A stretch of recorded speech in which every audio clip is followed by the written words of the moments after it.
Ruth Mullman from the Farmington Hills Historic District Commission, and I'm here in the Warner barn on the Warner Mansion grounds, which was built in 1867, 2 years after the Civil War. At the time, P. Dean Warner was the state senator. He also had a store, the main store in downtown Farmington, and he also had a farm, because one didn't get elected to office unless one had a farm in those days. You had to present yourself as a farmer.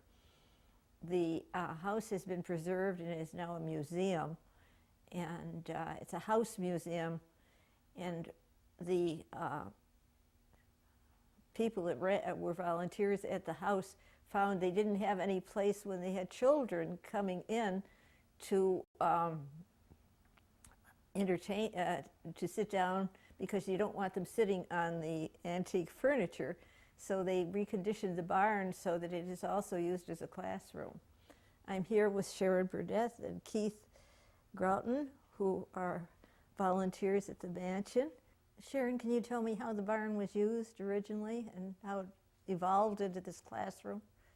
Well, since it was built such a long time ago, Ruth, 1867, obviously they would not have had any cars at that time, so they would have had to house your horses and your wagons, carriages, and that sort of thing.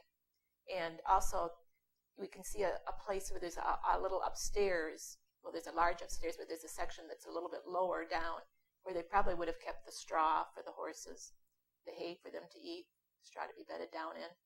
And so as it evolved over time, of course, then the Warners, when cars were invented and came to this part of the country, they immediately, of course, being a wealthy family, bought a car. And Fred, the governor-to-be, did not like horses, as we know, and so they probably were one of the first families to buy a car. And also, we know that bicycles were invented about that time in the late 1800s, and he loved the bicycles. So he probably kept his bicycle out here also. Kids from the neighborhood probably played in the barn, played up in the straw, and they could go up in the second story and they could look out all over Farmington. So it was a nice high place, and so you can imagine children playing there. So it's, I think, kind of it's nice now that the barn is in 3 sections, and we use it probably a little bit like they do, because we have children here that will come for different activities, and especially we have school groups that come in the spring, and so we bring them in here and we set them on benches like children might have sat in the 1800s in a rural school, just on hard benches. And then we show them artifacts and ask them what they think the artifact might have been used for. You can see some of the artifacts actually on the walls of the carriage house still. Rakes and a seeder, machine used to put seeds into the little holes for sowing, for crops.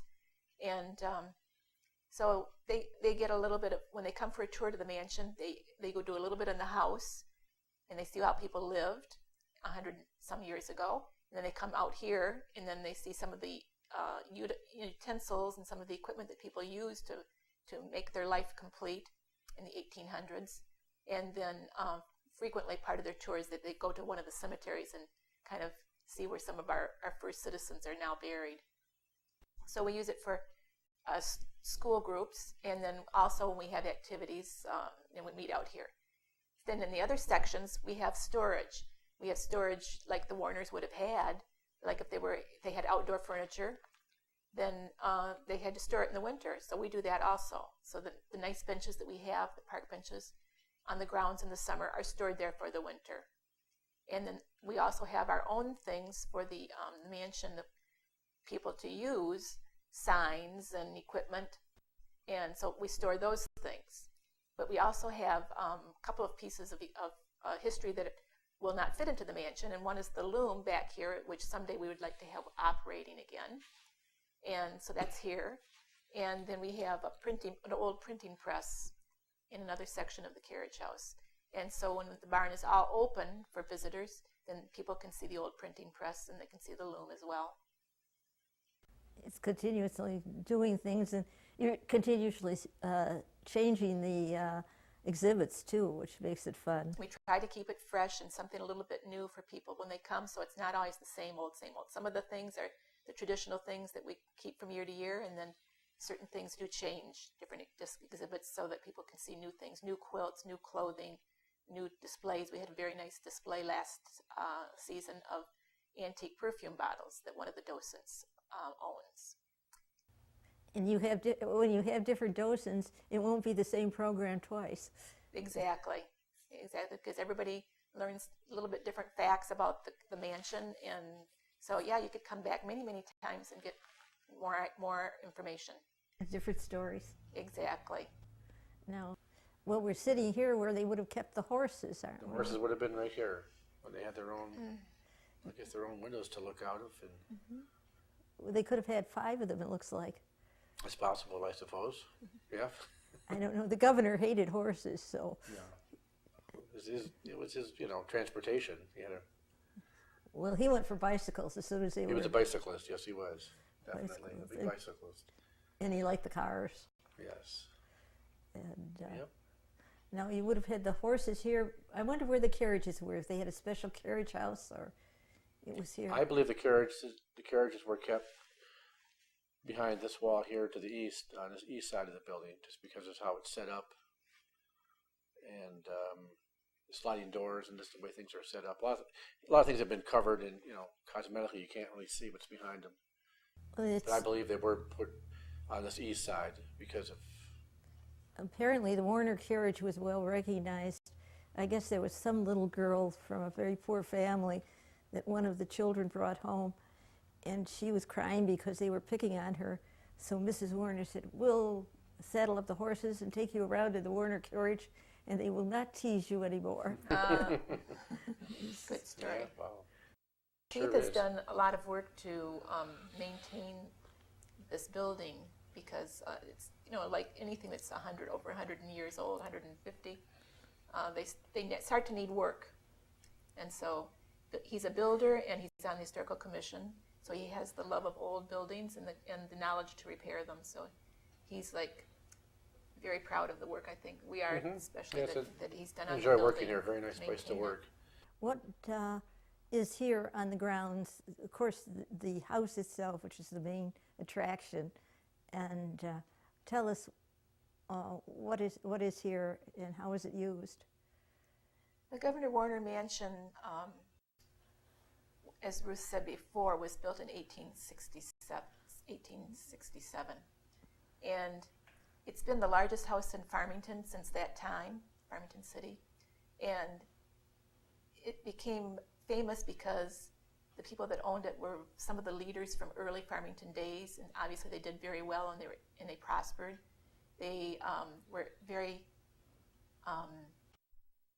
much part of the government of Michigan and of the government of Farmington. They served many offices, and the owner of the house, the builder of the house, was the first one to serve in all those offices, and then his son Fred also served in those offices, and then finally he became the governor of Michigan, 1905 to 1911.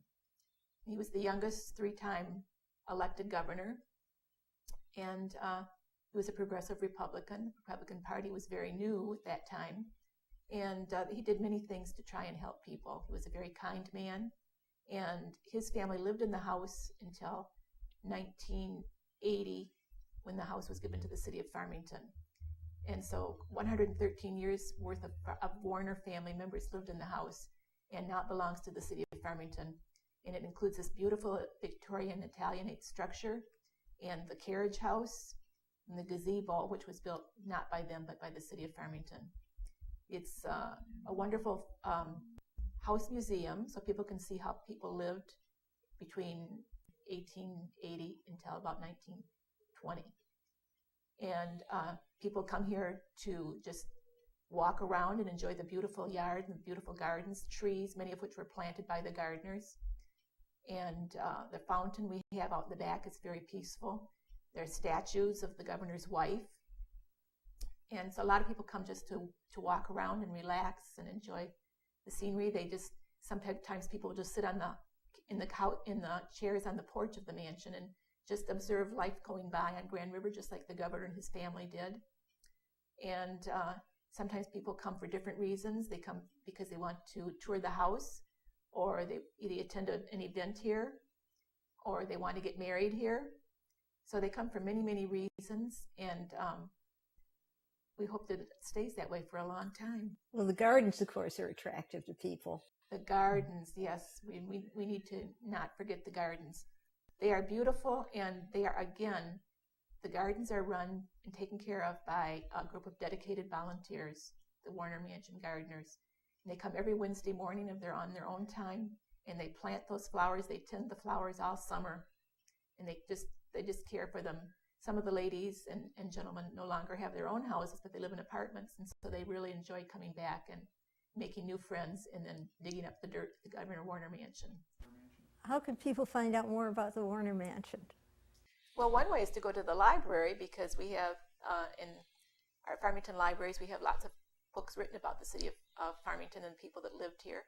But also, if you would like to come and visit the mansion and the carriage house, you can look at the City of Farmington's website, and they will give you the hours. And if somebody has a special interest in a certain part of the mansion and the grounds, the carriage house and the grounds, then special tours can be set up also at any time through the City of Farmington website. That's even in the winter when it's supposedly closed up. Right. If somebody has a special need, wants to do a special tour, then as long as a docent is available, because we are all volunteers that run the mansion and help take care of the carriage house, then we can set it up for people. Now we could go take a look at the outside of the building and see what it's like, which is very unique.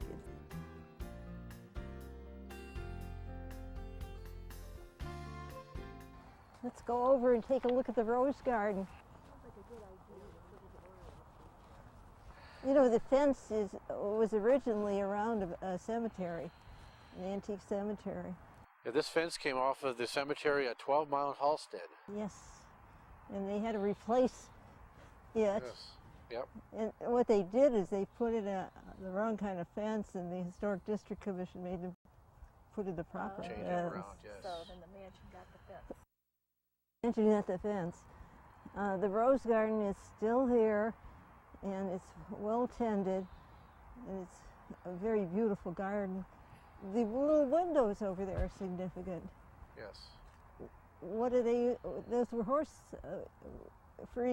a little horse to be there. The horse viewers, yeah, they had the horses in that room They could have had for 5 ventilation and just for lighting, just for day lighting to come in.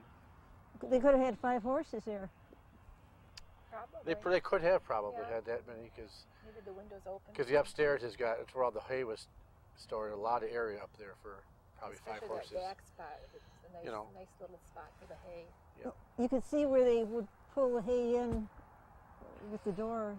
That's typical of barns. There's I one in the guess. front, yeah, one in the front also on the north side. There's the same thing. Because even doing work up there, I saw a lot of hay straw still Oh my. between the boards, between the floors. Yeah, you tear the timbers out, you see a lot of. I love that when things are left from the Yeah, past. it's very dusty and very strawy. It's Yeah. kind of cool. You could see the foundation is the random rock foundation there. Yes. Let's go take a look over here. Okay. Those are the barn doors. I guess it's what barn doors look like. Yes, they are. And, There's one up above for loading. you could see the original Stairs glass top. of the window up there with the wavy glass in it from the second story. Yeah, several panes that are original glass. And oh, I see there's another place that they could bring hay. Yes, in. that's another access there for. You said this is an addition, the shed?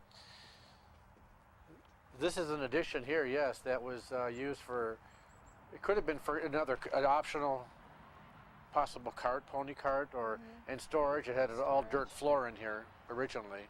Maybe Fred brought his Until the bicycle over here. He may Probably have. stored It was right just in extra here. storage, because this was not the original part when this barn was built. It was added on, and I'm not really sure what year it was put on, but And I'm sure there's It was- probably the kids looked out that window and they could look all around Farmington. It's been lots of fun to play in a barn. Oh, I bet it was. They also like to play up in the Belvedere on the Oh, roof. you can see everything in the Belvedere. Yeah, it's lots higher. Well, thank you so much for sharing the things you're doing and the wonderful opportunities people have to come and have something special to do, either a wedding or whatever is going to be brought here. It was a pleasure to be with you today, Ruth. Thank you for coming in and interviewing us. And we love the Governor Warner Mansion and always enjoy promoting it in the community. Well, thank you.